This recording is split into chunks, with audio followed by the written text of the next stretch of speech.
Welcome to Bat Signals from the Multiverse, a Facebook and YouTube live podcast shining a light across Gotham, Marvel, and the infinite chaos of comics, movies, and pop culture. Each week we fire up the signal and talk comic reviews, movie breakdowns, passionate debates, ridiculous games, and the occasional crossover that no one asked for, but you're going to get it anyway. And if you miss us live, you can catch us on the show later on Spotify, Apple Podcasts, or wherever you get your audio fix.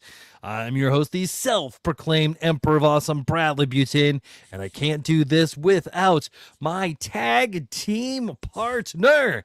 Yes, the unverified twin of Dwayne "The Rock" Johnson in the eyebrows.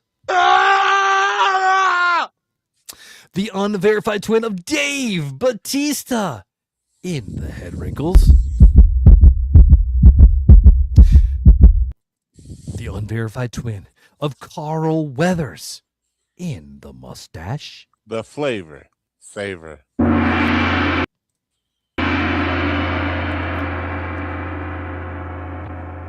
And Tony Todd in the right earlobe.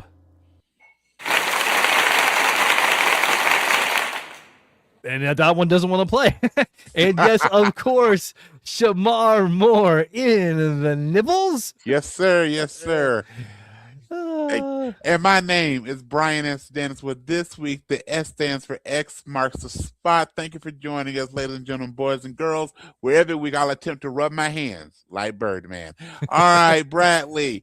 Yes. Welcome back, man. Let's do the damn thing, sir. That's right. We are the reigning podcast tag team champions of the multiverse. Yes, and sir. tonight, what are we talking about? We're going to talk about what are the best treasure hunting movies. So we are just past St. Patrick's Day, where everybody finds their pot of gold or the pot of something. So we're going to talk about what are some of our favorite treasure hunting movies and see kind of even the spin on what might be the treasure that people are hunting for.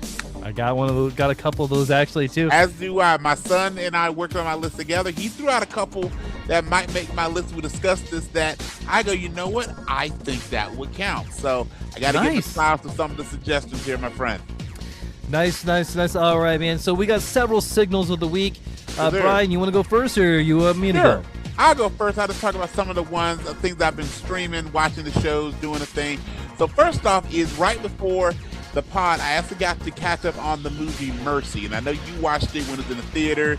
Yeah. It was not what I thought it would be, and it wound up being, I think, better by not being what I thought it would be, as it really looked at, and I think you said this when you saw it, so it kind of informed me a little bit of really a critique on what is AI, artificial intelligence. So that by itself was really interesting. I think Chris Pratt did a really good job. Is it Oscar winning? No. But was a really cool spin on this, and it gave us, again, kind of the sci-fi turn without being full of a whole bunch of booms. It was kind of what I thought, that it sort of struck me when I saw the trailers that would have a bit of a Minority Report feel to it, which it did, and I think that's a good thing. Also, I love, God, I forget her last name is Ferguson. I'm going to forget her first name. Rebecca, thank you. So she famously played, in my opinion, my favorite role she played in was playing Robin the Hat in Dr. Sleep.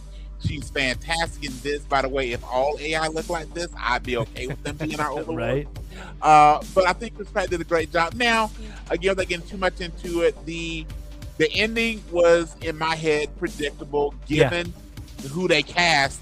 And this is the thing, again, especially when you watch movies as much as you and I have, when you see a fairly big name person cast in a role that, like, there's not much in the movie, you know they're going to have something to do with it in the end, right? So, like, by the way, all I can say is, this is us. Okay, or Taserface, and you can take it from there. All right, with that, though, the other things I've been streaming from shows, Caught Up on High Potential is really, I got to get back in the World Train. That's one of my favorites. I'm a little back on that. The Pit is fantastic. Brad, if you're not watching The Pit is increasingly timely. This week's episode focused a lot on ice. Not vanilla ice, not ice baby, but the custom enforcement people, interesting custom enforcement It's a highly politicized episode, but I think it's Yeah. important to watch it. And I actually, have you finished the Madison? You and I were texting a bit about this. Did you finish it? I got one episode left. Okay. And that's what I kind of spent my afternoon doing after we got all of our errands ran, was catching up on the Madison. My goal is to get High Potential and High Potential's back, and then the Madison finished tonight. Yeah. And then I got to get Pitt watched. So those are the 3 shows I got to watch.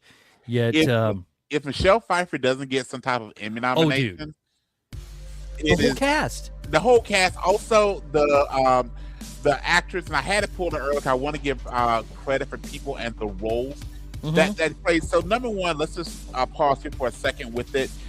So you and I both are huge fans of Taylor Sheridan. Yeah. You know, when it comes to The Godfather, the movies we love, that's definitely Samuel Jackson, the Elf Dancer. But when it comes to the television series, it's really Paradise and anything and everything done by Taylor Sheridan, right? So yeah. This is fantastic. He has yet to miss. I think we shared this the last recording. I personally have all of his shows that he's done. My least favorite, well, I guess Marshall might be there as well. Yeah. It'll be Yellowstone, because I think Yellowstone kind of ran its course and kept going. But, you know, Bass Reeves, Lioness, the Yellowstone prequels, and of course, Landman. Yeah.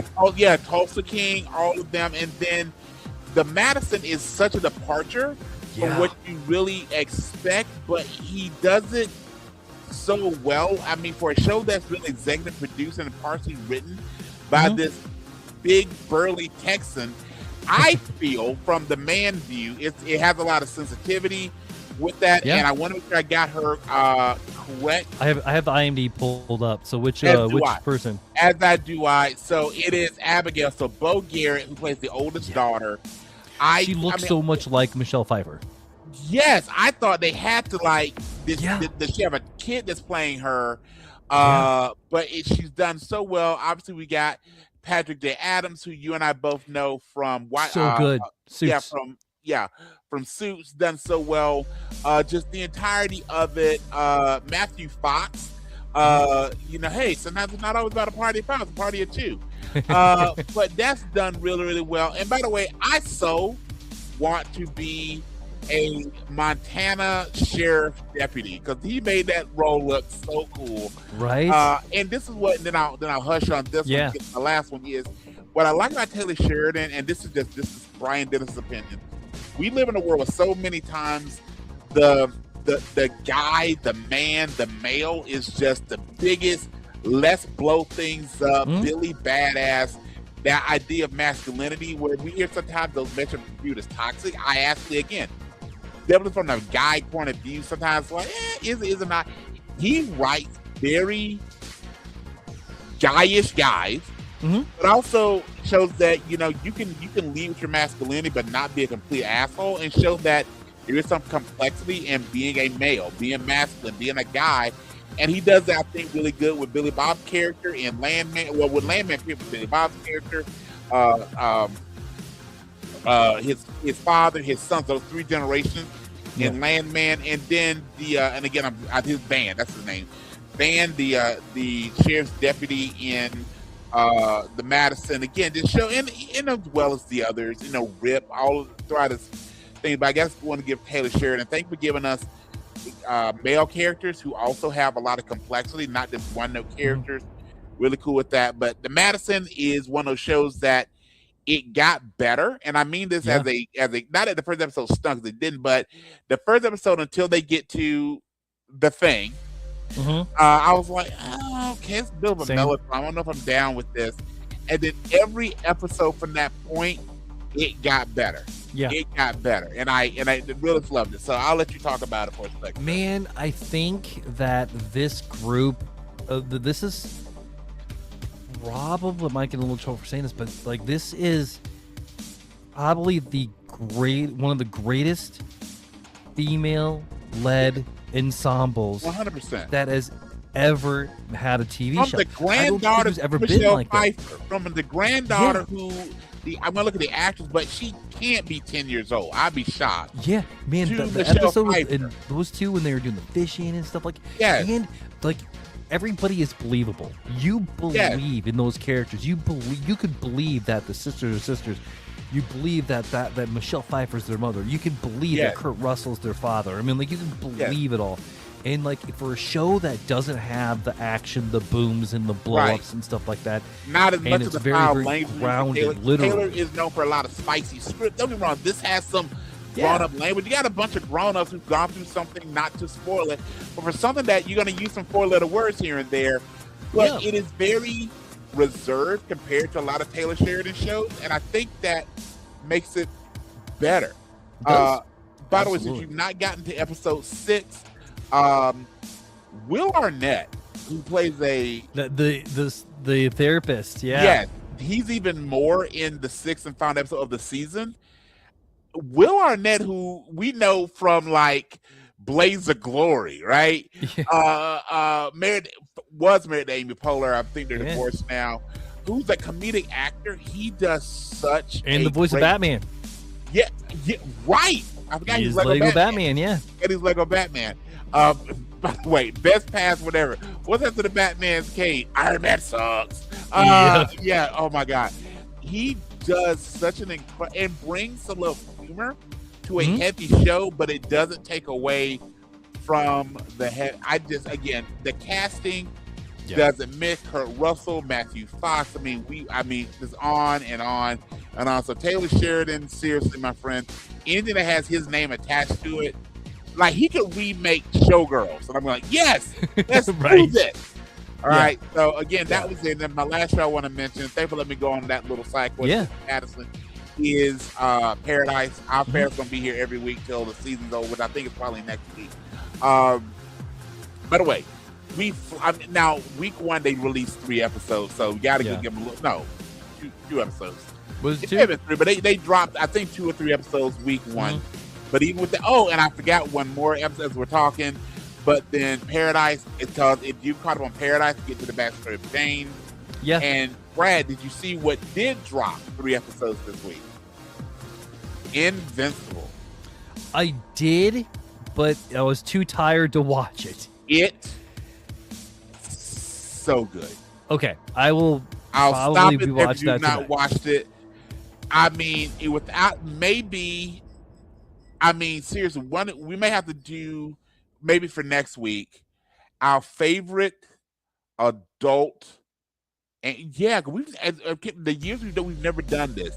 So I think maybe what we should chat about next week is our favorite adult animated show. We've never done that, and I think, maybe not even adult, just the animated shows that adults would like. So there's something. Not that it has to be a bunch of F-bombs dropped into it, but Invincible, wow, is really, really up there. And again, I know voice actors don't oftentimes get their shine in the regular Emmy Awards. There's actually more animated, tilted awards for those folks. A lot of them get their flowers, things like Comic-Con. But J.K. Simmons is so good. Dude. So good. I'll be hard pressed to find an actor who is so good live action as well as voice acting. I mean, you think about Oz, Law and Order Special Victims, his turn as J. Jonah Jameson in the Spider-Man movies. The voice that he's done primarily, what I'm thinking about is him as Nolan or Omni-Man in the Invincible series. And by the way, he has such an iconic voice that the minute you hear it, you know who it is. Yeah. And you still are with whoever he plays. Yeah. Think about he played, just in this from live action, Schillinger, a Nazi serial in Oz, to a child psychologist and Law and Order Special Victims with only like 2 years maybe different. Yeah. And he looked the same. I think he grew hair. I think he grew hair for Law and Order. That's the only difference. And he had that really great show on Stars that I think between COVID and writer strike, he didn't get the product the name of it. He is such a good actor. The accountant and the accountant part. I mean, J.K. Simmons might be up there as when we talk about the most underappreciated actors. J.K. Simmons has got to be up there. Great. So, and I'm not. And the mustache, man. Yes, and the mustache. And by the way, I'm not just kidding. There we go. All right. I'm done there. All right, brother. All right. I don't really got much to add in for TV shows. I do want to add a little bit about movies, and I got a couple comics I want to bring up as well. We'll do the comics first. Comics. So Deathstroke has a brand new run coming out. It's okay. I'm nothing too big. But the one I want to do about how Michael from NXS died. Really? The lead singer from NXS. Google him. You'll get Deathstroke. Okay, cool. Yeah. And then... please don't get mad at the podcast. That was Brian. This was a horrible joke. If you please go ahead. Save us from that. Yeah. Lobo has a brand new book out. Okay. And it is hilarious. As a matter of fact, because of this, every week in the signals of the week, I am going to bring up my comic book moment of the week. Okay. And I'm going to give you a quote from Lobo, the scholar, in Lobo #1. Brian S. Dennis, are you ready? I am ready, sir. All right. I will throw a bad voice in here, and we'll just see where it goes. What kind of mindless guppy fraggers thinks a bunch of gratuitous violence mixed with juvenile humor and a dash of outdated pop culture references is entertaining? Yeah? That wasn't bad. It sounded like a podcast, by the way. That's all like our podcast. But dude, the main man Lobo is so good. It's so good. And Momoa's playing him, correct? Yes, it's Supergirl. Now, well, the comic here is the a national the galaxy's best movie production crew wants to make a reality series following the main man. Okay. So anyway, I cut you off. What were you saying?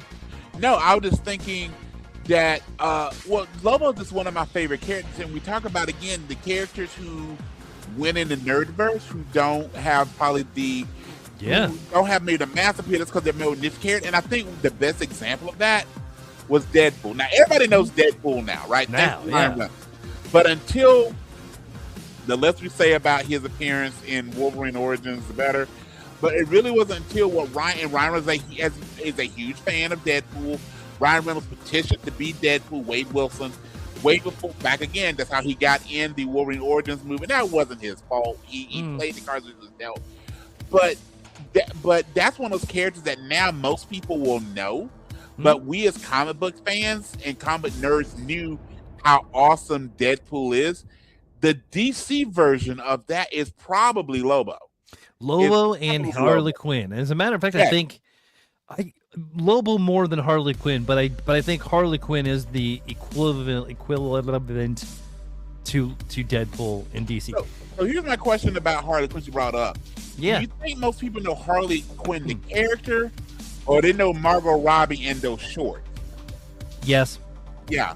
Yes. I like the movie, and I think Margot Robbie played her the way she should be played. But again, a lot of people know her. And if you watch the HBO Max show that gives you more Harley, I think most people know of Harley because we didn't get to delve much into Harley's backstory. Yeah. In Suicide Squad or the Suicide Squad, and Margot Robbie played her phenomenally. I got no complaint.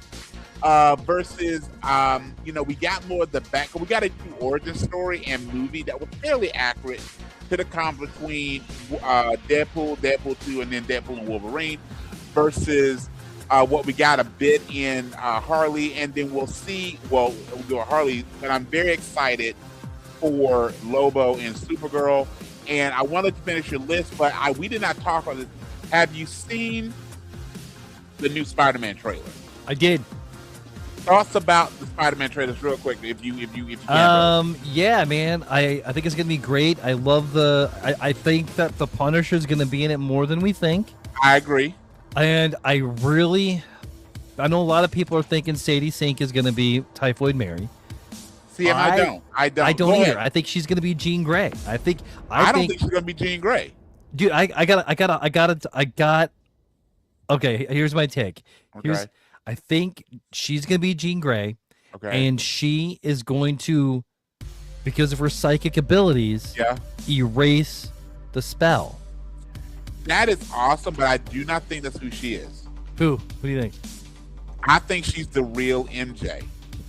I think she's Mary Jane Watson. Remember, Zendaya's character is not Mary Jane Watson. She uses the initials MJ, but she is not Mary Jane Watson. And Sadie Sink is a natural redhead. So there's a couple. There's MJ or Jean Grey. Yeah. And Jean Grey would make more sense from the canon. We got to undo the Doctor Strange spell. But I'm also thinking Spidey without Jean Grey Spidey with Spidey and Jean Grey. Think about Cyclops. Like, dude, if you can't keep it from Logan, much less Peter Parker, really. I mean, Cyclops may be the big, like, they may have to call him Coco Clops at this moment. But like, seriously, all right. And for the kids watching the show, Google it and talk to your parents. All right, but I when I saw the casting, I initially thought her as Mary Jane. Her as Jean Grey, either way, I think makes perfect sense. I just think age bracket wise, it would make sense for her to be the MJ if he's going to continue on some level, being anonymous of Peter Parker not having those connect. I also explain him no longer with is the MJ played by Zendaya. You introduced the Mary Jane Watson character, but I also think if she was going to play Mary Jane Watson, they may have released that versus, like you said, with Jean Grey, that has a larger ramification, keeping that quiet. I love the fact they're integrating Punisher. I love the fact they're bringing in the Hand. And I have always been a big Max Gargan, a.k.a. the Scorpion.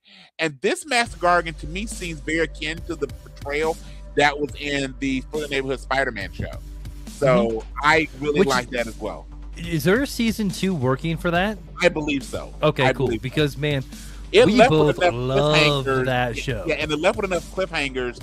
And it was extremely well done. By the way, any internet, and this is from Brian, any internet haters that had issues, the fact that they made Norman Osborn and his son African American, get over yourself. Truthfully.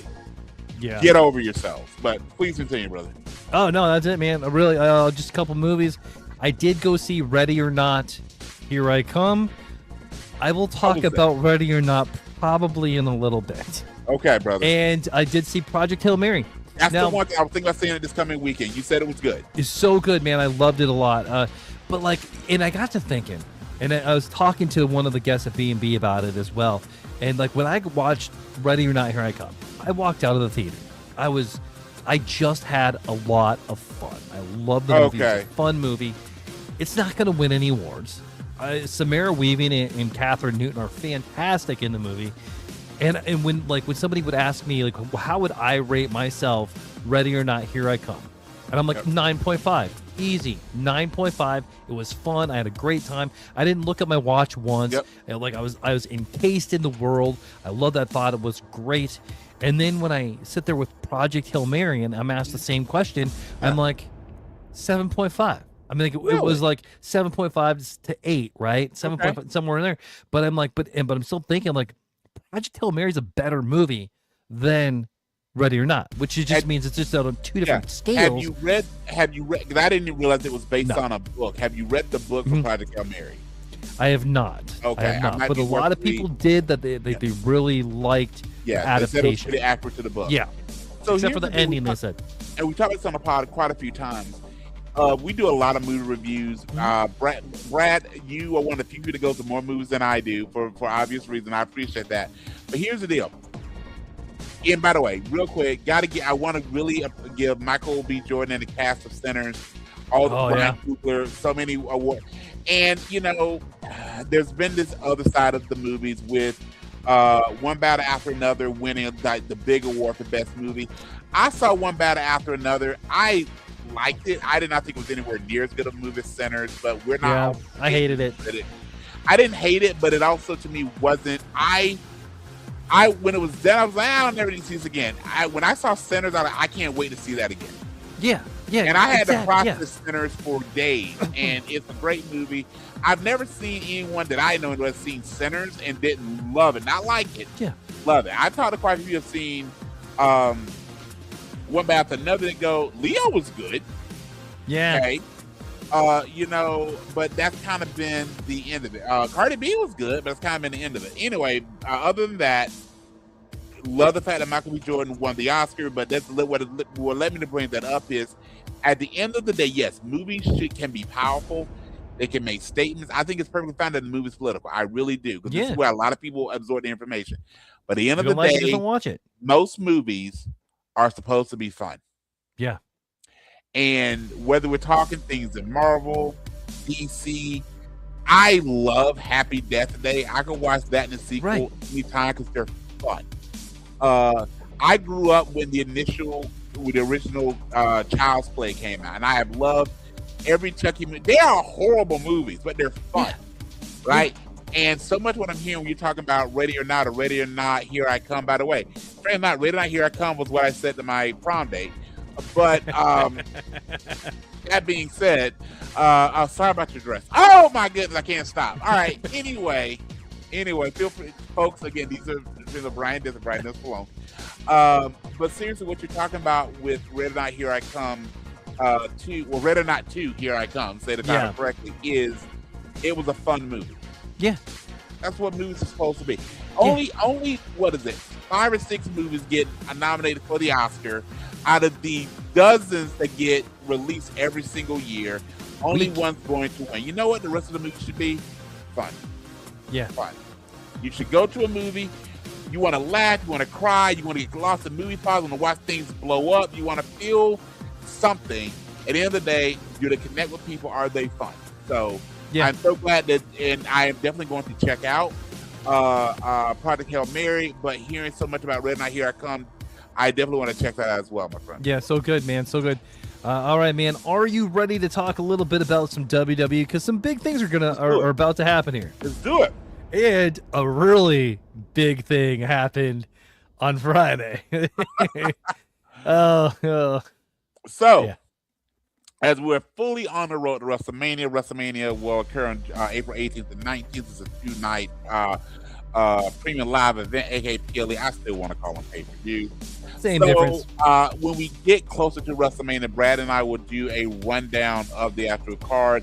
The one criticism I would give Triple H, that it seems like the WrestleMania cards under his regime come together later than they did under Vince McMahon and that previous regime. It seems like, and there's give and take. It seems like when McMahon was in charge, and by the way, I think McMahon not being in charge is good for a lot of reasons.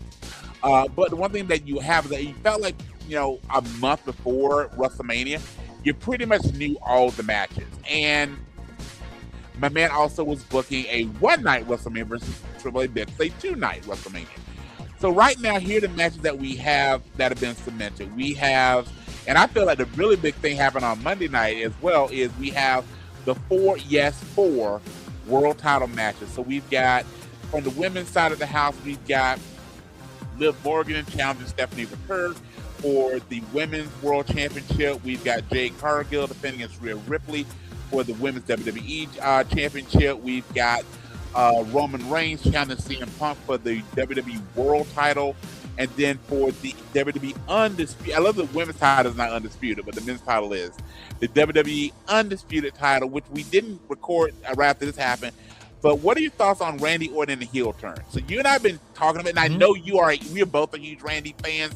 I think you're a bigger Orton fan than I am, but I also am a huge Randy Orton fan. We're getting Cody, and let me frame it this way for the question. We're getting Cody versus Randy. And for those, and we both have said, we felt like Drew McIntyre got a bit of the shaft. Yeah. And he did. But there's also, to be fair, Randy Orton versus Cody is a better match than Randy Orton versus Drew McIntyre. It just is. Okay. Yeah. Do you think we needed the heel turn for Randy versus Cody, or could it have been babyface versus baby? So Randy's still getting cheered. Yeah. So that being said, do we think we needed at least an attempted heel turn for Randy versus Cody, or could the match have been babyface versus babyface? At first I didn't think so, but I think everybody loves the good guy against the bad guy. So I think that they had to. And Randy plays a good heel. Did you see the sign saying 2009 Randy Orton is in the building? Yes. That was his best. That's his best work. Yeah. Not a doubt. Yeah, man. I mean, like, and he seems to enjoy being a bad guy. He seems to love it. Yeah. He's just so freaking huge, man. I mean, like, the guy, I mean, like, I honestly, I want him to win at WrestleMania. Yes. I think he not only should win, but I think he deserves it. Yes. Man. Yes. So that leads to the second question, because you're exactly right. The best matches are babyface versus heel. So you look at the other side of the house, you got Roman versus CM Punk. Both are baby faces, but given the promos, one is going to walk in more. They're both going to get cheered, but one's going to walk in more, work the match probably more babyface than heel. I'm still kind of, I'm not, I promise I'm not doing the 6-7 thing. I'm going like, I'm not sure who it is. But in this one, while Randy Orton turned heel, so on paper, Randy should be the bad guy and Cody should be the good guy. But given at least the fans in our age range and even probably a little bit younger, I would say from, let's say, 25 up, let's be real. So many people want Randy to win, and so many of us are Randy fans. I think turning Randy heel, quote unquote, is better with the way that Cody won it last minute over Drew. I think Cody's going in this match as the heel. I think we're going to hear Cody boo.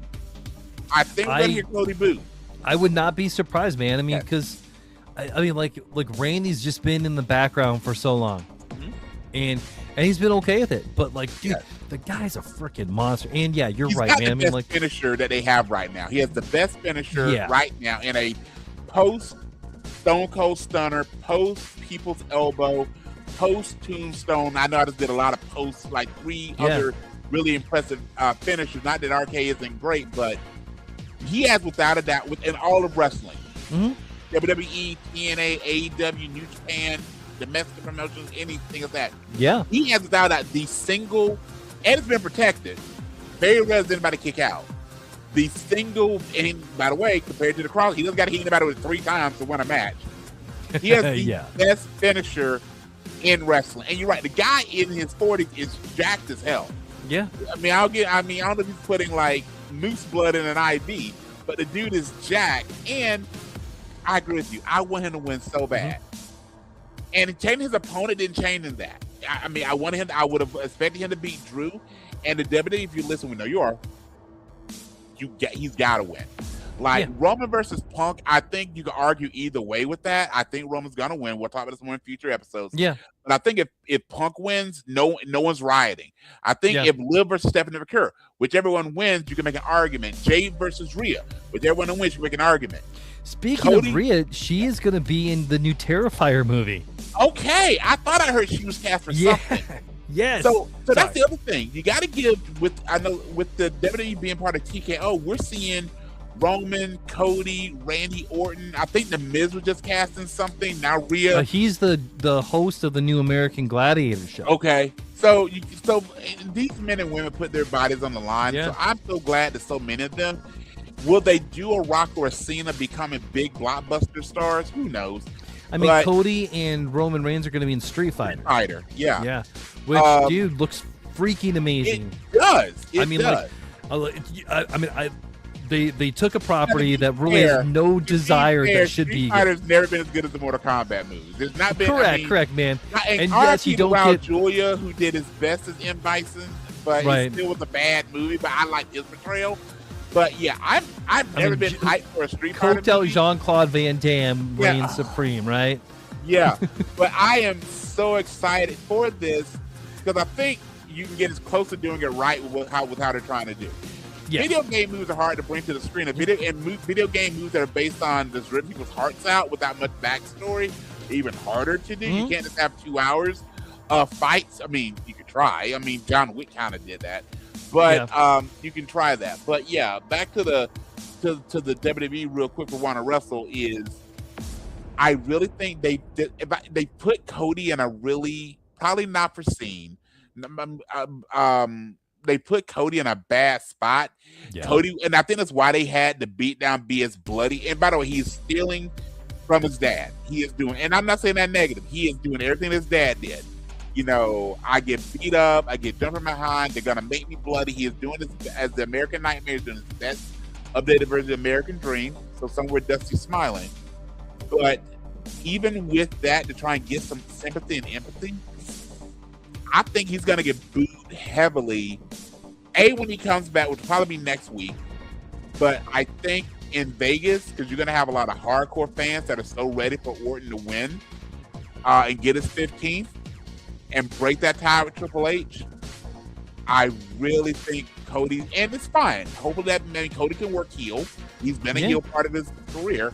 But I think we're not going to get that impetus. And the sad thing is, and I'll hush my thing, I just remember how hyped we all were when he came out at WrestleMania 38 to be Seth Rollins' mystery opponent. It wasn't that big of a mystery, but we're glad that it happened. And then how heartbroken we were that he didn't win at 39, and how we all were with him when he finished the story in 40, and then we really felt he kind of got swallowed up by Cena's retirement run, losing at 41. Yeah. Now we go to 42, so this would be his 5th Mania since 30, 39, 40, 41, 40. Yeah, this is his 5th Mania since returning. 5 years to maybe go to complete arc of maybe people are sick of Cody at the top of the card. So yeah, it would be interesting. It would be very interesting. And 2K26 just came out too. Yeah. So and he's that closest thing to a true baby face, at least main event level. So it'll be very interesting with that. All right. So, and then the last thing, we ran down that one a little long down 10, but thank you for doing that with me, is in my opinion, the biggest thing that came out of it was we had Brock come out and again, Seth, they've done I don't know if I like all the mystery men in the hoods. I don't think that's necessary at this point, but they did a great job of Paul Heyman doing the FA, all the things and saying the F5 and Brock Connor. I love the fact that he's not Brock's advocate technically anymore, but Brock comes to save his buddy whenever he needs to. And then we got the ruler. Dude. We got Oba freaking Femi. Okay, before I get into your pick, I really want to get him. Yeah. WWE. Yeah. Listen, if Oba Femi is not winning a world title within the next 2 WrestleManias, you have dropped the ball on this guy.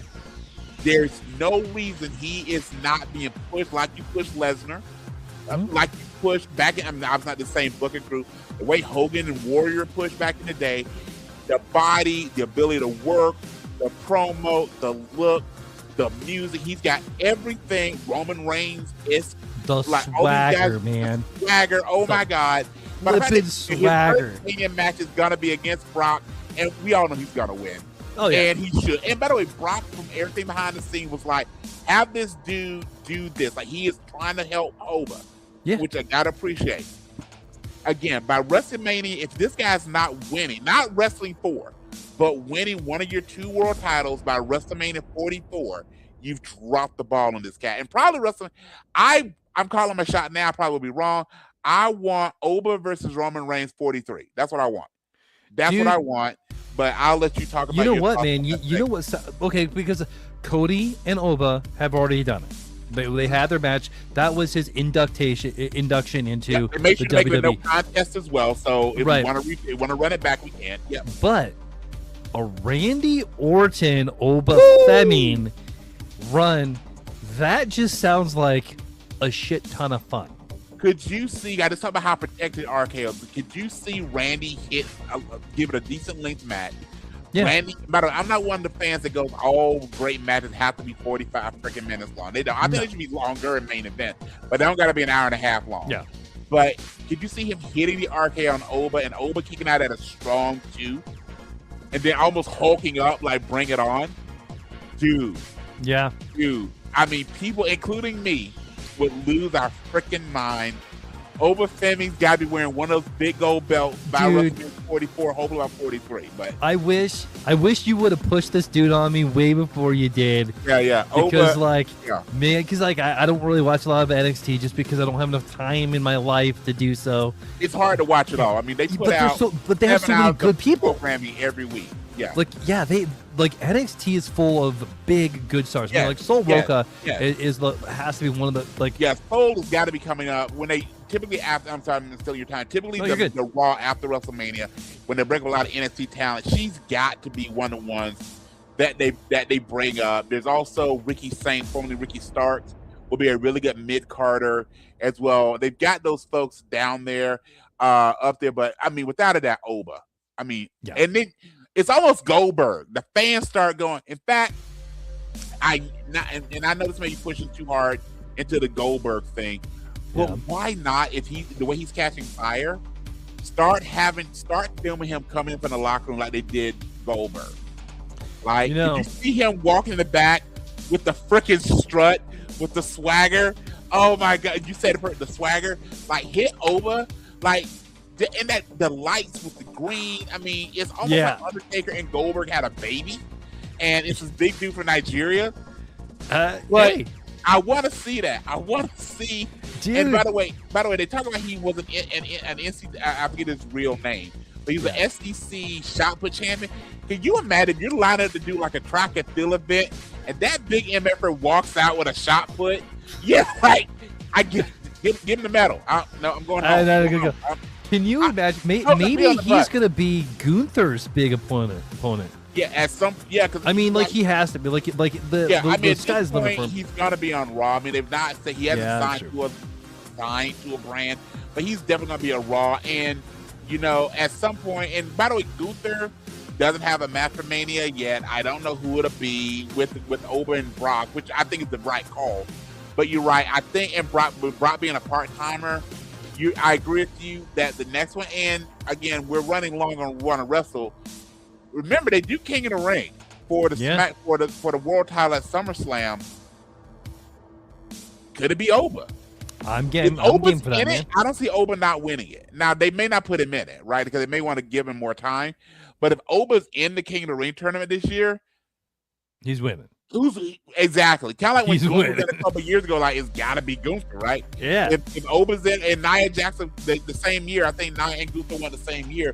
Yeah. And some people that just obvious is their time. If Oba's in King of the Ring, which again, why they may not put him in it just to delay it, but if Oba's in King of the Ring, barring doing something funky, without a doubt, Oba's winning King of the Ring, and then you challenge that brand, so you don't get a choice like you do at the Rumble. So he would challenge Hunker Reigns. Ooh. Wow. Okay, now I'm excited. Now I'm even more excited for wrestling. All right, brother. Okay, and then my last question, thanks for riding out past me. If there's one match of the ones we have, so the matches that are announced are the 4 world titles went through, and then Oba versus Brock, and let's just say we're gonna get, and we know it's gonna happen, so I'm gonna give us 6 options, and then the last one would be Fatu versus Drew McIntyre, because obviously that's happening. Yep. The 4 world titles, Fatu versus Drew McIntyre, and I think they're going to make some type of Hell in a Cell street fight. They're going to add, I feel they're going to add a stipulation to that one, or Oba versus Brock straight up one-on-one. I bet I know, but which of those matches are you looking most forward to? Okay, so am I looking forward to Jacob Fatu versus Drew, or who? Oba versus Brock. Oba versus Brock. Orton versus Randy. I was there. Orton versus Cody. Okay. Stephanie McCurry versus Liv Morgan, or Jay versus Rhea. So those are the 6 matches. 5 that have been announced, and the 6th one that we know is going to happen. Yeah. Of those 6 matches, which one are you looking most forward to? I am looking forward to Randy Orton versus Cody Rhodes. Yep. But there's going to be a match with the new tag team champions of the entire freaking world. I was waiting. I was going to let you bring it up. Damian Priest. I willed this. I put this into the universe like a year and a half ago. Yeah, I was going to say back to when I may have peed a little bit when this happened. By the way, Judgment Day and R-Truth thinking the Judgment Day was the NWO, and I mean R-Truth. But so he shaved his head because I knew he was having some of that traction alopecia. When they went to shave his head, the fact that he's sitting in the barber chair where they're cutting his hair with the scissors, and Joe Test is like, what hair? Like, he is just so flipping good. I did put him in a tag team. The guy's in his 50s now. You don't want to wrestle full match. You want to be able to keep him healthy, even though he's in better shape than I would ever be at that age. I mean, somebody say he's pretty okay in quick. Yes, and that's the truth, the whole truth, and nothing but the truth. And he makes every segment better. And when he won the tag titles at WrestleMania with Miz a couple years ago, and now him with Damian Priest, I just really hope they get a run beyond WrestleMania. Right, I do too. But they need a name. Yeah, and we named him D-Truth the last time we recorded. Yeah. But I absolutely love it. And by the way, Priest had no idea.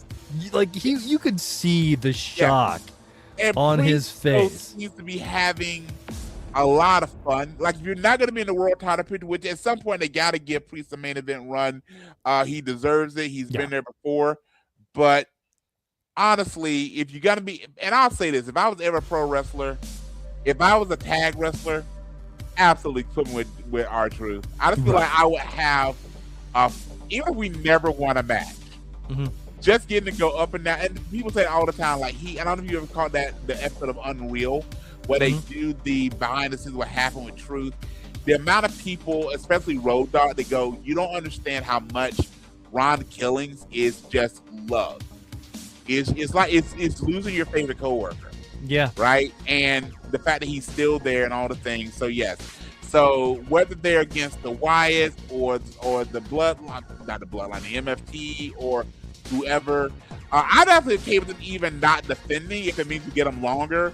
But again, Damian Priest and R-Truth, give your props, congrats on becoming the new WWE Tag Team Champions. Long may you reign. Yes. And just great. And our challenge, I was like, Brad has got to be in heaven when you saw that. So absolutely. So good. Oh, man. Oh, brother. Are you ready to get into our Mount Rushmore of?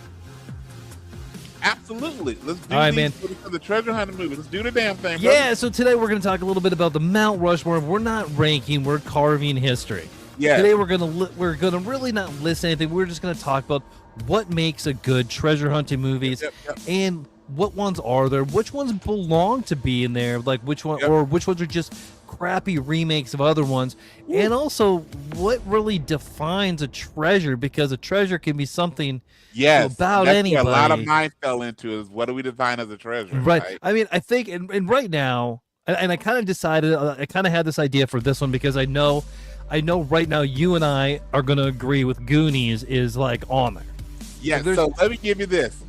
You, me, and my son is in his room right now. When I told him what list I was making, he gave me his input, but he goes, Goonies has got to be number one. And if I was ranking these, Goonies, without a doubt, is not even up for discussion. Yeah. Goonies is the best treasure, however you define treasure hunt movie. That, I mean, and for those in the maybe young artists, that if you don't know the Goonies, GOONIES, it is my signed off every single week. Goonies Never Say Die. It's a perfect movie. Yes, it is. If you enjoy Stranger Things, watch the Goonies. Yeah. So much of Stranger Things is inspired by the Goonies. The Duffer Brothers will admit to that. Watch the Goonies, and you will just see it is, for anyone that's been 13, and we all have been, unless you're under 13, you just go, yes, yes, and yes. So I was weird, and I'm going to tell you a quick story. We were seeing the Goonies. I remember walking out of the Goonies, and so many of my friends thought I was weird because Carrie Green, who plays Andy, is yes. I remember having a baby crush on Steph, Martha Plimpton's character. I was like, oh, she's so weird. So that's what's always been your boy's jam. But yes, and by the way, it's almost like if Brand could have snapped his fingers and gotten the treasure, love fab. So yes, Goonies is on the list, but let's talk about some other things that make great treasure hunting movies, sir. Yeah, man. Okay, so I mean, Goonies is, I mean, yes, I'm sure that there was in the past and whatnot, but I think Goonies is probably one of the older ones. Yep. Although I did find that I did have a lot of 80s movies that made my list. More of a thing in the 80s. I think it was more of a thing in the 80s. Yeah, man. I mean, but then you had some that were kind of like too similar, right? Okay. Because like I started thinking about stuff like Romancing the Stone, and then Indiana Jones, and I'm like, so like what I mean, like, is Indiana Jones a treasure movie? Yes, and right, like, Yeah. I mean, it is like Raiders of the Lost Ark. They're looking for, you know, the Pandora's box. Right, I mean, right. like the Holy Grail in Last Crusade. And which one is it? But there again, Indy isn't looking for the treasure. He's looking for his father. Right. I mean, all of these. So that's why for me, there's an Indiana Jones for me that makes the list. For me, that actually is Temple of Doom, because in that one it was much more Indy seeking the treasure, which were the stones. Now, in that he gets pulled into that, but again, it's to save the village, it's to rescue Short Round, is to do all of these things. But you're right. When I compare it to Temple of Doom, Last Crusade, all those other movies, it was Indy kind of got pulled into it, but his motivation isn't the quote unquote treasure. Versus this, and again, treasure by itself is a nebulous concept. If you're gonna say an Indiana Jones movie that represents, also, I'm weird. I prefer Temple of Doom over Raiders. I know a lot because I gotta pull this from the Big Bang Theory. Yeah, to me, Indy is superfluous to the plot. The movie is the same movie, and it took Big Bang Theory pointing it out. But if you take Indiana Jones out of that movie, it's basically the same movie, meaning that you get the same result. And that's, I think, part of this is for a treasure hunting movie to really be a treasure hunting movie. Whoever is the central character or characters, like multiple in the Goonies, it doesn't happen without them, right? So that's what I'm saying. For the Indy series, you got to put Temple of Doom as, for me, for a treasure hunting movie, is truthfully more Temple of Doom, the second of his series, more than any other movie. But Temple of Doom takes place before Raiders of the Lost Ark. True. So, but does Indiana Jones and the Temple of Doom deserve to be on the Mount Rushmore of treasure hunting movies? I don't think it does. So right now, I think we say, so assuming that Rushmore have 4 slots, we dedicated one to Goonies. We got 3 left. That's 100%. There is no negotiation. Goonies is definitely on there. Okay, so let me throw one out for you that might be a different one with that. Is this one, and this one was actually my son's pick. He goes The Wizard of Oz. Ooh. Oh, damn. Because if you think about it now, is the treasure the Ruby Slippers? Is the treasure Ruby Slippers? Is it going home? Like, what's the treasure? But that entire movie, and yes, it was it was Silver Slippers in the book. It's because they went to color and they want the Ruby looks better on color. But any of the uninitiated, and if you've seen Wiggin and Wiggin for Good, that's why they're silver, not ruby. Okay, that explains it, right? The book, they're silver. We had color.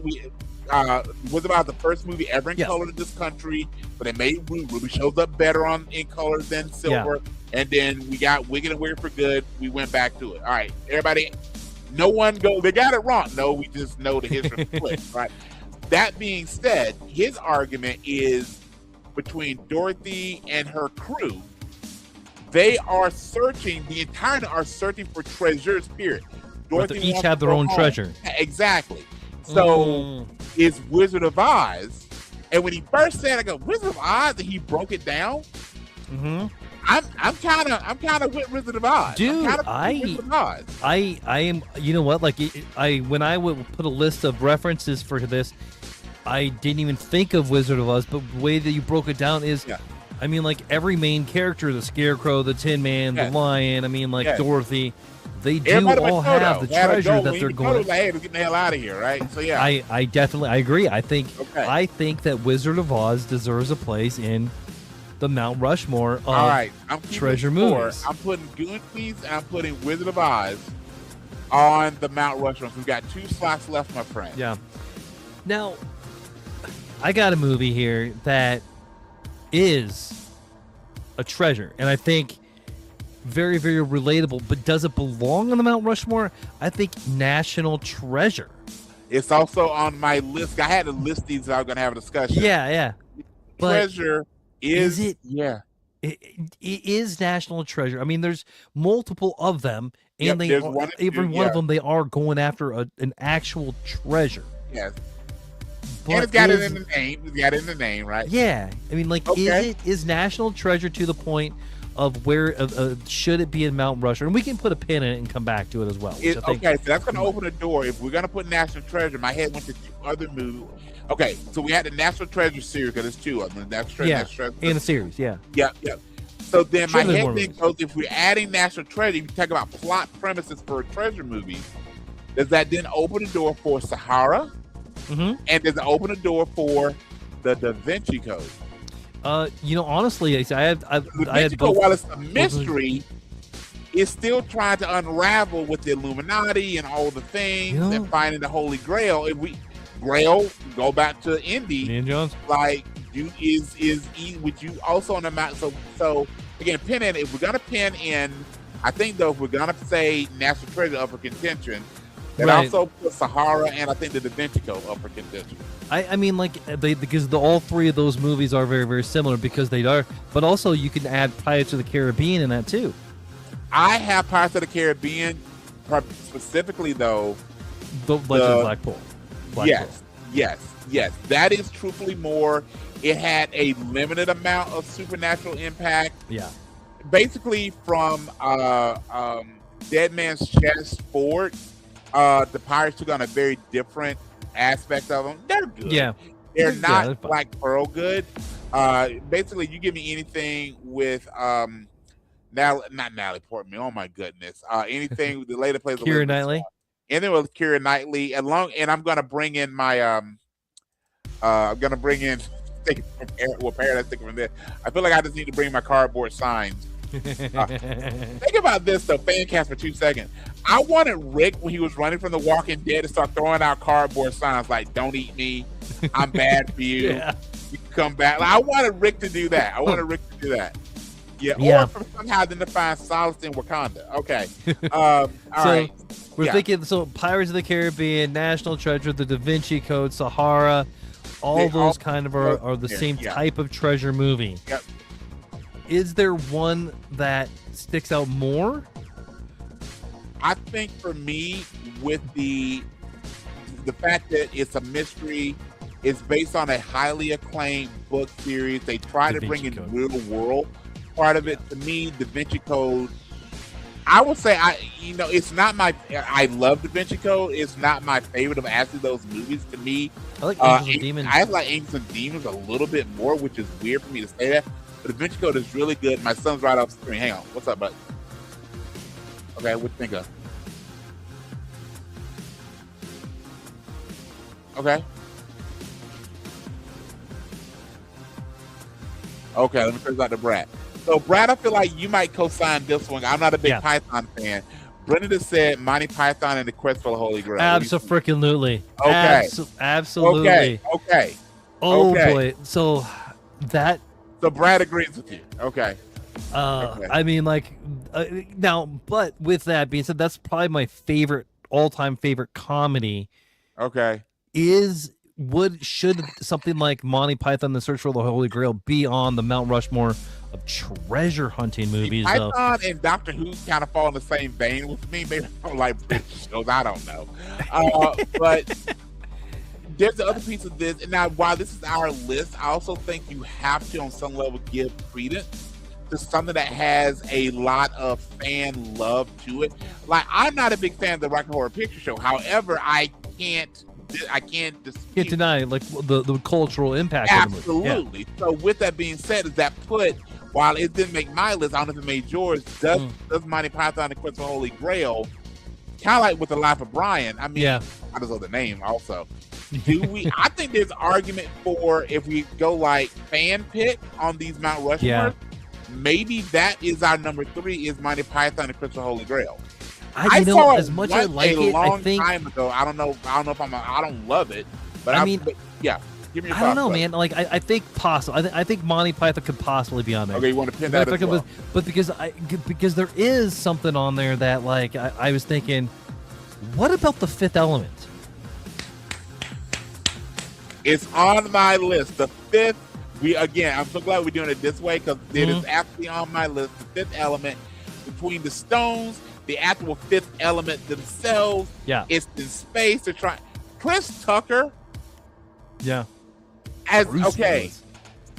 Him as Ruby Rod steals that flipping movie. Some people were, and I think most people love it. I know a few friends of mine that thought he was annoying, and I'm like, how can you, Ruby Rod and just the annoyance he showed at Kerwin,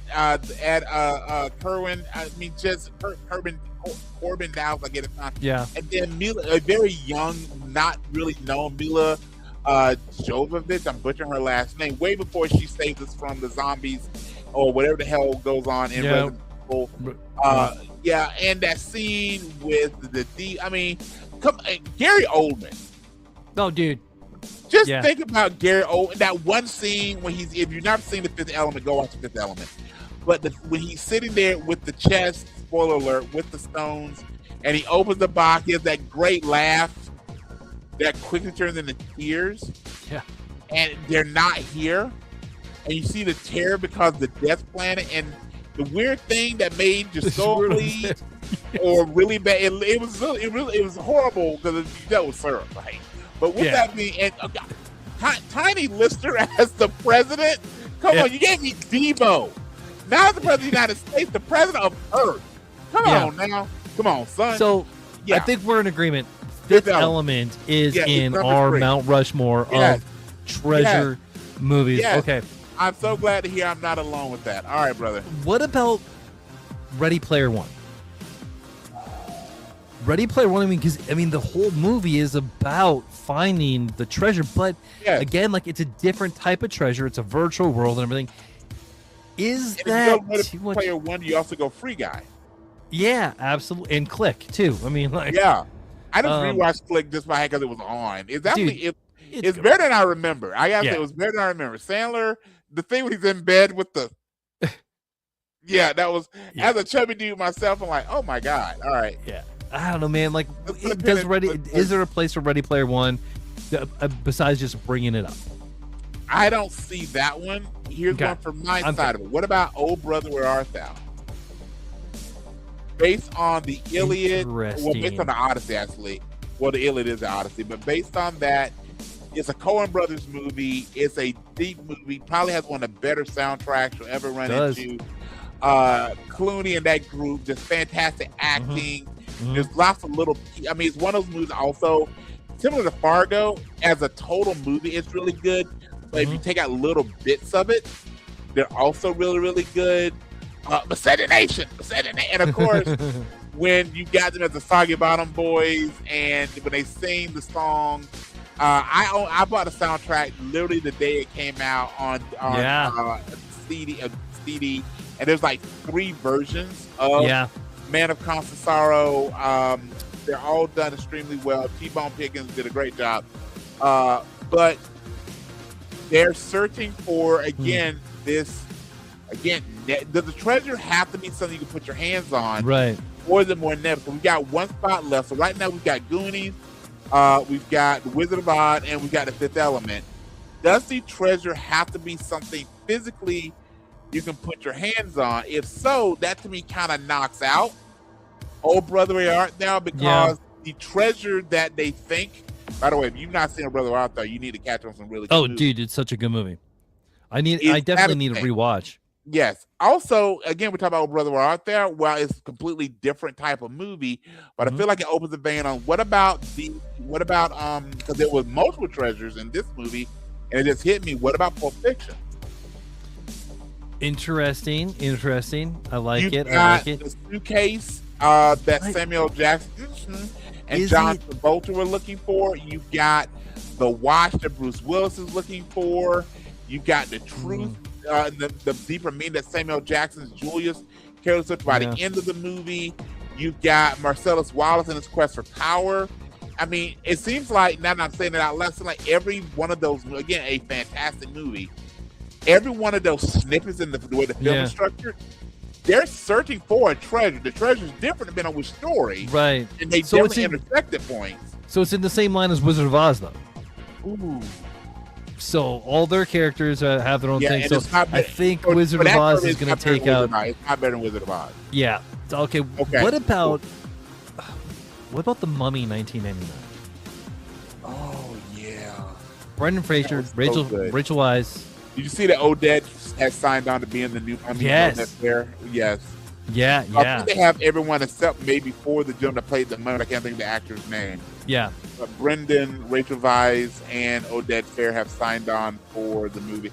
By the way, how the hell do we get Rachel Weisz but not get Daniel Craig? Like, you got to get me 007 in this. All right. Anyway, that being said, I mean, the Mummy. I mean, like, it is a treasure. I mean, it is. And they That take one- the treasure, which is the that movie. might be, of the ones we talked about, that might be the best classic example of a treasure hunting movie. It takes place in the desert, takes place in the 30s or 40s. You know, it's got a hint of supernatural, well, not more than a hint. But you got a supernatural aspect. It's got the guy saves a girl. Yes, that's playing some really stereotypical gender roles. But before we go there, I got one more because it hit me that I want to throw out there for you. Yeah.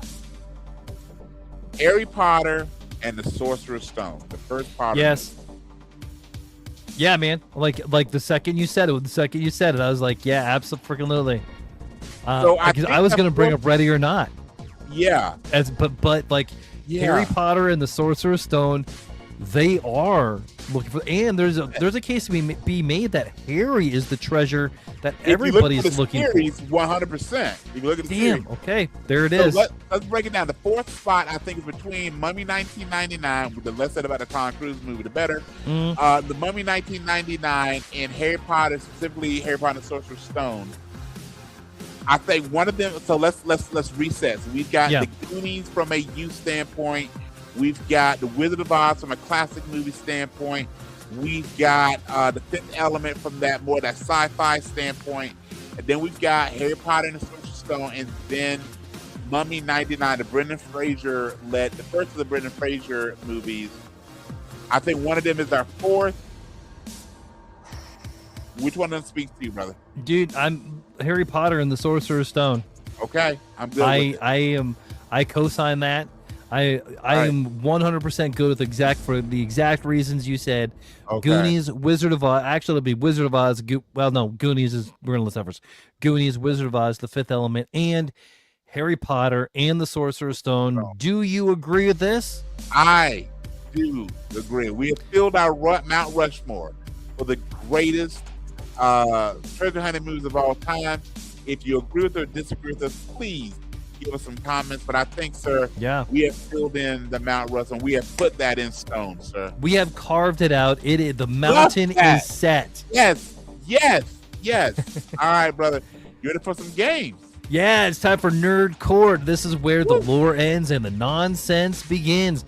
This is the part of the show where we take our favorite characters, toss continuity out the window, and figure out what they've really been up to between movies, issues, and timelines. No rules, no approvals, zero canon. Brian, Dennis? Yes, sir. All right, man. Here's what I'm bringing to the Nerd Court today. Let's get it. Okay. I got a couple hot takes, and then I got a couple of throwing canon out the window here. All right. So, hot take: National Treasure is more rewatchable than Indiana Jones. Yes. Okay. Without a doubt. Also, here's my second. Which Indiana Jones? Which Indy? All of them. Yeah. Yep. I'll give you that. The new and the old. Yeah. Yep. You can't. John Boy and Helen Mirren's not until the second one, but John Boy absolutely steals that. Now, first of all, how the hell does John Boy's DNA equal half of Jolie? Yeah, she married Billy Bob Thornton, man. I mean, fair. So let's get this straight. Billy Bob Thornton has, in real life, married Angelina Jolie, and has had very intricate love scenes with Halle Berry and Ali Larter. Yeah, he's a lucky man. We all want to be Billy Bob. If reincarnation is real, I want to come back to either Billy Bob Thornton or Dominic Mysterio. I want to come back as one of them. Right? Yeah, absolutely. Yep. All right, brother. All right. Okay, here's my other one. Why can't Hollywood make a good treasure movie anymore? Because in the world of it's harder to do. I won't say it's impossible. It's harder to do because of these things right here, cell phones. Okay, which is my background. We live in a world that part of the thing that makes really good treasure hunting is finding riddles, right? So we even saw that in the first National Treasure movie. I'm thinking more so in the second one, where you saw them start to use things like the internet, but it was not nearly as robust. So in a world where you could put in a riddle in AI and it gives you the answer, so It's true. that's why. So I think Hollywood can make a really good treasure hunting movie, but I think to make it where we can again let the movie fog overtake us and really get into the good treasure hunting movies about the journey, not the destination. It's not about finding a treasure. Think about it. Goonies was not about One-Eyed Willie and the gold, right? No, It was all the things they went through to get that, to find that, and the damn Stand By Me is a treasure movie too. Yes. By the way, R.I.P. to Rob Reiner. I don't know if you watched the Oscars, but they did such a great. And some of the movies we really love, Misery, Harry Met Sally, You've Got Mail. We just mentioned before. God, you just said it. You just mentioned the movie, Stand By Me, and of course, one of our favorite movies, The Princess Bride. Rob Reiner movies, and again, he passed a while back, and very tragic circumstance led to the death of him and his wife. Yeah. But again, just there's some people that what they have brought to the world, it continues to enrich us. I just want to give Rob Reiner some. And by the way, my parents loved All in the Family, so I personally introduced him with Meathead. Also he's in again, Throw Him Out for the Train. So Owen. He plays Billy Crystal's agent with that, and I think he might have directed as well. Anyway, but it makes it harder to make a 2026 treasure hunting movie just by the fact of how good, bad, or honestly misinformation that flows. That's why think about. So we didn't even mention Clue, by the way, from a treasure hunting movie. No, we didn't. But think about how different Clue would have been as a movie if you could just Google Mr. Body and see what he looks like, right? So is it time for a cameo? I see. Yeah, there's a girl.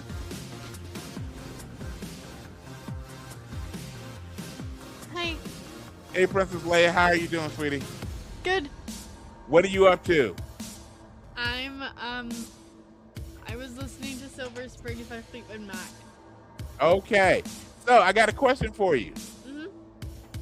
Do you have a favorite movie where people are hunting for treasure? Do you have a favorite treasure hunting movie? I don't know if you're into that many treasure hunting movies.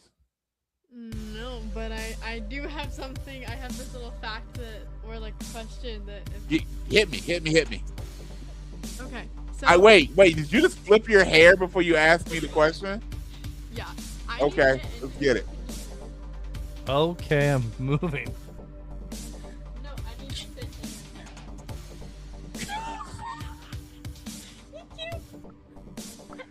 I love the fact you made your dad move. All right, hit me. What's the question? Okay, so you know how humans cannot see oxygen? True. But fish. So fish. Okay. They can't survive without water, but they can't survive in oxygen. And humans are the opposite, where they can survive in oxygen, but they can't really survive in water. Correct. We can't extract oxygen from water. Exactly. Yeah, but we can't see oxygen, so does that mean fish can't see water?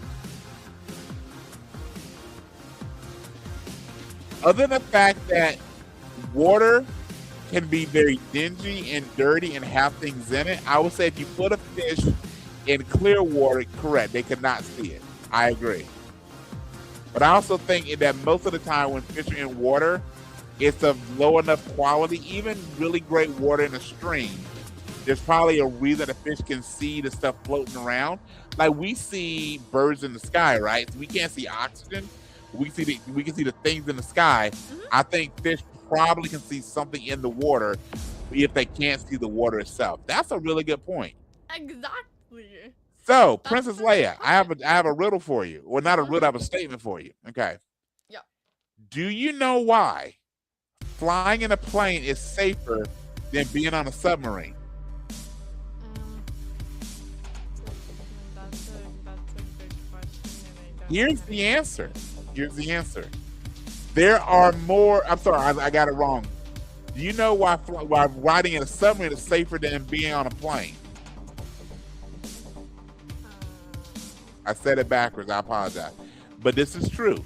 Riding in a sub is safer than being on a plane. You know why?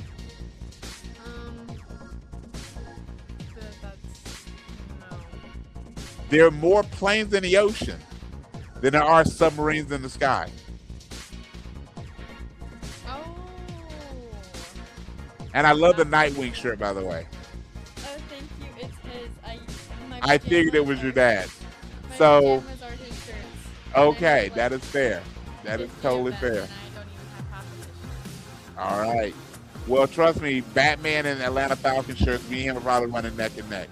All right. Well, that was cool conversation. I think we need to give your dad back his chair. So, can I get a bye-bye from you? Kind of comfy, except for the fact that It is really comfy, I'm sure. All right. Let me get a bye-bye, though. Bye-bye. Bye-bye, princess.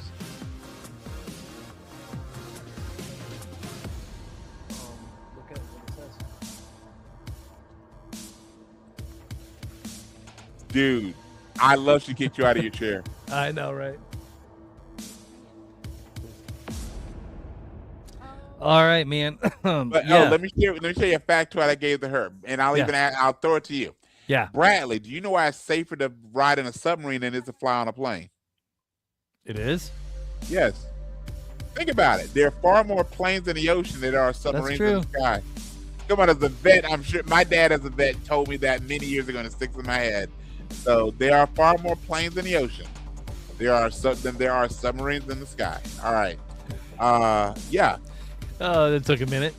All right. Yeah. She counted on it quick though. And by the way, I love the fact she made you get the heck up out of your chair. I know. And she shared with me that her Nightwing PJs is really your shirt. And I'm like, yeah. Anybody that knows your dad is pretty much sure that a Nightwing shirt and you're in that house probably originated with my tag team partner. Yep. And the other one is a Star Wars Rebel. It says just says Rebel shirt.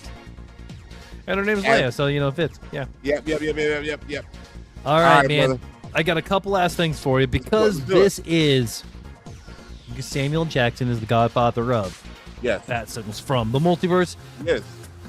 Brian, I want to take characters that Samuel Jackson has made and I want to insert them into certain treasure hunting movies. Okay, let's do it. And I want to get your honest thought on how that would go. All right. Jules from Pulp Fiction. Yes. Joins the team in National Treasure. Okay. So Jules joins up with the team in National Treasure. All right. So first off, National Treasure, I think was rated PG or PG-13. Now it's going to be rated R. It's absolutely rated R. You got a whole bunch of F-bombs going to be dropped. All right. So here's the deal. Jules joins the process of National Treasure as they're discussing how to take the Declaration of Independence. And Jules is going to, number one, join the planning meeting. And here's the deal. You can't plan a heist of that level without food. And Jules is going to show up, not just with any burger, but a Hawaiian burger, and maybe even a couple quarter pounder, but not just with cheese, a quarter pounder that's going to be called the Royale with cheese. And you know what? Nothing goes better with treasure hunting than a tasty burger. So Jules is going to bring the food, he's got to bring the F-bombs, and if it really comes down to it, Jules is going to go clack, clack, clack, clack, and get us out of this a little sooner. But if I was Nicolas Cage, I would be really worried that, Abigail is going to choose Jules over him any day of the week. So, yeah. By the way, has there ever been a movie with Nicolas Cage and Samuel Jackson? Nothing is. There has to have been. Without Googling, I can't think of anything. Same. But nothing is sparking at the top of my head. So. Okay, we're going to Google it. Samuel. Yeah. This seems like one of the ones for our to do this. Okay, yes, there has. Kiss of Death from 1995. Ah, okay. Directed by Barbette Schroeder with David Caruso. Holy cow. There it is. Samuel Jackson, Nicolas Cage, Helen Hunt, a reformed convict, goes undercover with the help of an angry detective. I've seen Kiss of Death, and it didn't spark me. And Samuel Jackson's in this. He's actually in the. I just pulled up the movie poster. He's actually in the poster with David Caruso and Nicolas Cage. And I mean, if you're gonna, so here's one more. Even though we stood our Mount Rushmore, here's another. You mentioned Helen Hunt. As good as it gets is a treasure hunting movie. Ooh, yes, it is. I like it. Yes. All right. Where's the putting Sam? You got another one for me? Okay, yes, I got a couple more. All right, Shaft into And? the Da Vinci Code. Well, first off, when he meets agent, the agent, he's gonna give her the. Never mind, I'll stop there. All right. So here's the deal. So here's how legitimate he would fit in. So we know if you've seen the Da Vinci Code, number one, it's a mystery, but also we have played by Jean Reno. I just love the way Jean Reno, who famously was in The Mechanic with Anne Hathaway. That's why I was drawing her name. No, also with Natalie Portman. Wow, I'm getting all the actors. I was getting Natalie Portman, Anne Hathaway, and Keira Knightley. I don't know why I was interchanging those three actresses. But with that being said, when you have the French military in Box Day, and I could see Mr. Langdon calling or getting a hold of someone at the U.S. Embassy, and the embassy deploys an American detective to help them, and that detective would be none other than your boy. Shut your mouth, John. Yeah. Could you imagine Shaft versus the albino versus, could you imagine that? Just that fight? It would also be like Nick Cage versus The Vision. Like, could you imagine that battle happening? That's how it would be. That he would be the American detective helping out Professor Langdon in the quest for the Da Vinci Code. Love it. All right, man, let's find out what your thoughts are. I want to hear from you. What treasure hunting movie can you drop a Samuel Jackson character into? What's in your wallet? All right, Brian, you got a game for me. Yeah, so my game for you. So first I'm going to give my quiz for the audience here, which is we're going to do a same plot, new characters. And so I'm going to give you this. Bradley can give me his guess by text. I'll let you know if you get it right. But here's my same plot, new characters for the audience if you can figure out the movie that I'm discussing. This is a movie that I think most of us have seen, and see if you can do it without Googling the hint. So, Brad, are you ready for the same plot, new character? I am. All right, so here's the same plot drop. This is the darkest of all Potterverse movies. Harry's uncle unleashes his minions in a quest for the holiest of Horcruxes. Possessed by a muggle who walks by faith and not by sight, we learn how unstoppable he is, showing truth, courage, under fire, and achieving glory. During this journey, fences are jumped, flights are taken, and the world is equalized. The last-minute appearance of Madame Maxine and Albus Dumbledore help us all cry freedom. I'll give it to you one more time. The darkest of all Potterverse movies, Harry's uncle unleashes his minions in a quest to find the holiest of all Horcruxes. Possessed by a muggle who walks by faith and not by sight, we learn how unstoppable this muggle is as he shows courage under fire while achieving glory. During this journey, fences are jumped, flights are taken, and the world is equalized. The last-minute appearances of Madame Maxine and Albus Dumbledore help us all cry freedom.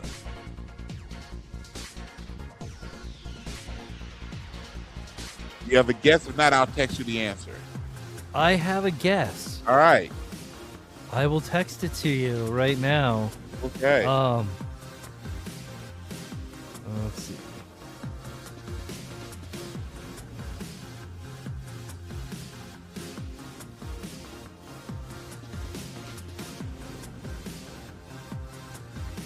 It is not. Would you like me to stick with the answer? Yes, do. Okay. Oh man. All right. I wasn't quite sure, but was I close at least? No. I just sent you the answer. Oh. Does it Okay. make sense It now? all makes sense yes, now.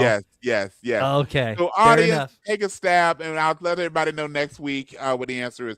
Now, here's my question for you, sir. Okay. Are you ready for a little 1v1 with some hypothetical games that I have for you? See who you think will win for these games. A little 1v1. Are you ready, sir? Yeah. All right. So, Brad, as we're recording, St. Patrick's Day was just a few days ago. So I started looking at famous actors whose first name is Patrick. And I'm going to give you characters that they played, roles that they played.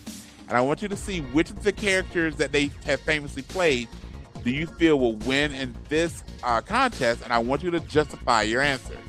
So if you're ready, sir, let's do it. All right. So first, we're going to start off with the one, the only R.I.P. to Patrick Swayze. So he famously played Johnny Castle in Dirty Dancing and Vita Boheme in To Wong Fu, Thanks for Everything, Julie Newmar. Yeah. So Johnny Castle versus Vita Boheme. Okay. Who wins in a ring toss contest? Ring toss. All of these are going to be based on games you can play at a carnival. So who wins in a ring toss? Johnny Castle, Never Putting Baby in the Corner, or Miss Vita Boheme in a ring toss contest? Miss Vita Boheme is going to win this one. She's going to use what God didn't give her to Okay. no, I think she's probably gets a little bit on more. it. Okay. She's gonna put a little. Yeah, she's gonna put a little bit of spin on there, I guess. Versus Johnny's hips and all the things, and Right. All right. Which is a movie that I have not watched in a long time. Yeah.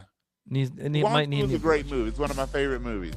By the way, Dirty Dancing also. So here's a little movie trivia for you. I watched the behind the scenes documentary on Dirty Dancing years ago. And Patrick Swayze actually did not want the role of Johnny Castle. They approached him because of his dancing background. He actually was trying to not be associated with being a dancer, so he really didn't want to do a movie that was about dancing. But they did convince him to doing it. So a couple things. Number one, he and Jennifer Grey during the film did not like each other. So a lot of those scenes where Baby and Johnny are arguing, that was their real dislike of each other. Fun fact number two, the scene where they're practicing dancing on the log, Jennifer Grey had protested that scene because it was really over a gorge. And Patrick Swayze had a pre-existing knee injury that she goes, what if one of us falls filming this? Swayze did actually fall filming that log scene and re-injured his, I believe it was his right knee, but re-injured a pre-existing knee injury, which put the scene of the final dance in jeopardy. So in the final dance scene before the lift, he famously jumps off the stage to go dance with his friends, right? Even though he was jumping into a landing pad, his knee was injured from the log scene, that they weren't capturing the leap just right. The final cut, he tells the director of the film, he goes, my knee is on fire. This is it. Like, this is the last time I'm be able to jump off the stage. And that is the cut that makes Dirty Dancing, is his final attempt because his knee was injured, him jumping off the stage. That is the actual cut of the jump off when he danced with his friends that made the final product. Was Patrick Swayze on a very injured knee jumping off the stage into a landing pad with a very, very injured knee. So that's a little background on that. By the way, if you ever get a chance to watch that, it's a part of a series on Netflix called The Movies That Made Us. And that is just a little bit of interesting. But Jennifer Grey and him became very close friends later in life, just before he passed away. But just a little movie trivia for you. All right, next up, we've got Patrick Dempsey. So we have his role as Robert Elliott in Enchanted versus Dr. McDreamy And in this one, it is the game that I had to Google what it's actually called. It's called the High Strike game, but that is the hammer game where you test your strength. So in the test your strength hammer game that's available at most carnivals, most people have seen this. Who do you think wins that? Robert Phillip from Enchanted or Dr. McDreamy from Grey's Anatomy? Remember your wife and daughter and who they will probably pick. Okay, I'm gonna say from Robert. What's his name? From Phillip. You going with? I'm Are you going, just yeah. doing this because you can't give Grey's Anatomy any love? No, not that actually, because they go into the cartoon world. Oh. And with the cartoon world, he's gonna have toon powers. Right. Well played. Well played. Thank you. I like Thank you. that. I like that. That's my And then cop-out. last but not least, we have to have Sir Patrick Stewart. Yes. And we're having two of his most famous characters. We have Jean-Luc Picard, captain of the USS Enterprise, and versus Professor X in arm wrestling. Before we do this, one last one, because if you've never watched this, that I like watching documentaries about some of my favorite movies. There's a great documentary regarding Galaxy Quest. If you've never seen it, the ship in Galaxy Quest, which is I believe called the Intrepid, there are 3 letters before the call signal for the Intrepid, which is NTE. Brad, do you know why those, and this is important from a legalese standpoint, the Protector, not Intrepid, why the Intrepid, why in its official call signs in Galaxy Quest, why they are NTE? You're not. There was Not the Enterprise. There was real concern when they were writing the movies that because they weren't sure how it would be received by Roddenberry himself, his estate later on, and just the general legal mammoth that protects Star Trek. Is NTE stands for not the Enterprise. So if they were ever sued for copyright infringement, they could say literally the name of the Protector included, not the Enterprise. Yep, I remember hearing that now. Yes. Very cool. All right. So back to this one, 1v1, Jean-Luc Picard versus Professor X in an armed wrestling contest, my friend. Who wins and why? Professor Xavier, because for one, he's a mutant.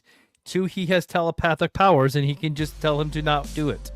And 3, because he uses a wheelchair, even though it's a mechanical one, you got to feel him. If he's got to ambulate the world using a wheelchair, he's probably pretty buff. Yeah. I think he could take out Jean-Luc. By the way, Jean-Luc Picard was not known for his fighting skill. He just had all the swagger in the world. So in a fight, Kirk versus Picard, who wins a fist fight? Fist fight? Yeah. I'll say Kirk. If you had to put him in an actual battle using the starship, so Enterprise versus Enterprise, whose judgment in an actual starship battle do you trust? Kirk versus Well, I would Picard? say I'm going to say Picard's for one. He's going to have better technology than the regular, true. but also he's more of a strategist. Kirk is more of a reactionist. Right. So then last question, I guess then, who had the better supporting crew? So you've got Bones, you've got Spock, you've got Scotty, you've got Uhura versus Riker, Data, Geordi, Deanna Troy, Worf. I mean Picard, man. Yeah, Picard. Picard. Man, the next generation. You know what? We could do a rewatch of Next Generation and I throughout. think I might start that this week. Yeah. You know what? Text me about that. Yeah. I think we should do a rewatch and talk. I like that. About it because it's been so long. Yep. And I have so many good memories. Yeah. Of staying up late watching Star Trek with my dad. Yeah, same. And same. dude, it was me and my think, mom, but exact same. Yeah. I can tell you within my family, before it was out on DVD or VHS, and before you could stream it, one of the things that we talk about, I remember literally being in college, vivid memory, and it was not super middle of the night, but it was 11 o'clock on a Friday night, and Farpoint Station, the 2-part first episode of the Next Generation, and I remember calling my mom, who happened to be awake, and I go, it was the CBS affiliate in Georgia, and I go, the first episode of Next Generation's on, and we literally watched the first episode. In the midst of two-parter, so we watched the first half of that two-parter together on the phone when long distance was a thing. I hate to see her phone, but I called her collect. Of that one, that's a treasured memory. But yeah, I would text you about this. Every season was fan. I mean, it gave us the Borg, it gave us the deeper look at the Klingons, it gave us the interest of the androids, it gave us so many things when it came to that. So yeah, we would definitely do a rewatch of that. Yeah. So thank you very much for playing on in our 1v1 of the Patricks, my friend. All right, man, it is time for our honest ad of the week. Sir. And if you couldn't guess, our honest ad of the week is going to be related to St. Patrick's Day. So I, Bradley, am 12% Irish. So I am a big fan of St. Patrick. I look for any reason to say that, hey, I'm drunk and you got to kiss me. So here we go. So here is my honest ad for St. Patrick's Day. Dress in green, put on a funny hat, search for a pot of gold, and that will be that. Corned beef and cabbage, the Irish soda bread, chase it all with Guinness and keep everyone fed. Fill your glass, fill your belly, but please keep it classy. Who am I kidding? St. Patrick's Day is meant to be trashy. Run amok, start a fight, even kiss a stranger. But watch out for wedding rings and cold sores. Both will put you in danger. Dress the part, act a fool, maybe even go into debt. Make tons of memories that you will want to forget. Your head will begin to pound as the day ends. Now hug the nearest toilet, hold on tight. It's time for St. Patrick's revenge. My honest ad for St. Patrick's Day, my friend. All right, man. I guess that leaves for the better than us human of the week. Yes, all right, so I've got a few. So I got a few heavy hearts and I got a great one. So the heavy hearts are going to go to both Chuck Norris and Nicholas Brendan, who both passed away on September, on March 20th, which was a few days ago by our recording. I put this on Facebook and some other socials. March 20th is a very ironic day. So while Nicholas Brendan, if you don't know who Nicholas Brendan was, he most famously played the character of Xander on Buffy the Vampire Slayer, which he actually shared that role with his twin brother, actually. Oh, really? And yes, there are some episodes. Nicholas Brendan played Xander majority of the time, but there were a few episodes where he was unavailable and that his twin brother actually, even though his twin brother played it uncredited, there are episodes where his twin brother, they are identical twins, played the role of Xander. And then we all know famously Chuck Norris. I know Chuck Norris, especially towards the end of his life, had some opinions that were pretty polarizing and had a complicated legacy at the time he passed away. But Chuck Norris, and it's never great when someone passed away. So from a heavy heart, RIP to both Chuck Norris and Nicholas Brendan. From a lighter note, Bentley Magruder and his team that play in the 7-on-7 level up challenge here in the Des Moines area, they won their championship. That's where I was coming from before I recorded. They actually have gone undefeated this season and won their local tournament. So congratulations to you, buddy, when it comes to that. So Bradley, who would be your better than us human of the week? Chuck Norris, man. Man, I'm a kid of the 80s. Yes. I was into martial arts pretty much a lot of my life. And I have a beard. So, you know. Got to give it to Chuck. So I got to say a couple things about Chuck Norris. One, Chuck Norris just visited the afterlife. Now heaven and hell are negotiating terms of surrender. Facts. Chuck Norris's funeral has been canceled for the safety of everyone else. Yes. They may have to bury him separate from the beard. They may have to bury him and the beard separately. Yes. Hell just froze over to stay out of Chuck Norris's way. Boom. And finally, yes, sir. Chuck Norris finally gave permission for death to take him. It had to be permission. It had to be done. With that being said, ironically, on March 20th was Nicholas Brendan's death day, but Chuck Norris is the more famous of the two, right, wrong, or indifferent. And that was the name that led the news cycle that day. He also died early in the day, if I remember correctly. Yeah. But famously, these two people are going to be indelibly linked for all of time. Chuck Norris's death day and Mr. Rogers' birthday are the same day. Mr. Rogers was born on March 20th, and Chuck Norris died on March 20th. Wow. Now that, my friends, to steal it from Alanis Morissette, is a little bit ironic. Yes, it is. All right, man. It's time to, I think we hit max levels of awesome. Time to wrap things up. Brian, what are your words of wisdom?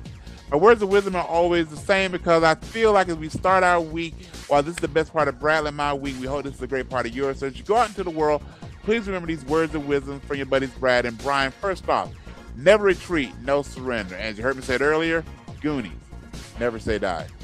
Love it. All right, and never trust a plan that requires everyone to roll a natural 20. And if Chaos had a fan club, you know what? I'd be on the mailing list. Boom. All right, here we go. When the sky lights up, we show up.